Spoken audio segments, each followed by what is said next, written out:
ভাই ভালো আছেন? আচ্ছা ভাই, এখান থেকে কি আপনি প্রতিদিন প্রতিদিনই মাল নেওয়া হয়। হ্যাঁ, এটা কি আপনি খুচরা বিক্রি করেন? আমি এখান থেকে নিয়ে আমি খিলখিতে বিক্রি করি। ভালো হয় মধুপুরে, এটা চাহিদা কেমন? চাহিদা ভালো, দেখুন ভালো। 500 বিক্রি করতে পারবেন একদিনে? দোকানে এটা কি কেটে কেটে বিক্রি করেন না মানে বিক্রি করেন?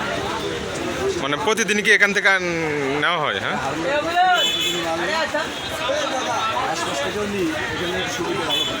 এখানে বেশি সুবিধা পাওয়া যায়। হ্যাঁ, আচ্ছা ধন্যবাদ। আসসালামু আলাইকুম। হারুন ভাই ভালো আছেন? এই তো আলহামদুলিল্লাহ। সুপ্রিয় দর্শক মণ্ডলী, বিখ্যাত ফলের আড়তদার হারুন ভাই, যিনি দীর্ঘ 20 বছর এই ফলের সাথে জড়িত আছেন। আজকে আমরা একটি রহস্য জানবো, যেটি হলো আনারসের গুণগত মান। হারুন ভাই, আমরা মূলত কিভাবে বুঝবো কোনটা পাকা বা কোনটা খেতে সুস্বাদু? আমাদের একটু হাতে নিয়ে যদি দেখাতেন কোনটা সুস্বাদু হবে, মানে খেতে মজা কোনটা?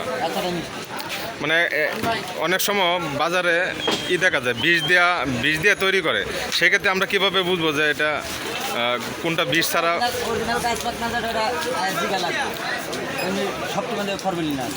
সবগুলোর মাঝে? আচ্ছা, এগুলা কি রাঙ্গামাটিন বা কোথাকার আমাদের একটু বলতে? আচ্ছা, আপনার ঠিকানাটা যদি বলতেন। এখানে কি পাইকারি বা খুচরা বিক্রি করেন না শুধু পাইকারি? আপনার ঠিকানাটা যদি একটু বলতেন। উত্তরা 10 নম্বর সেক্টর। ধন্যবাদ আপনাকে।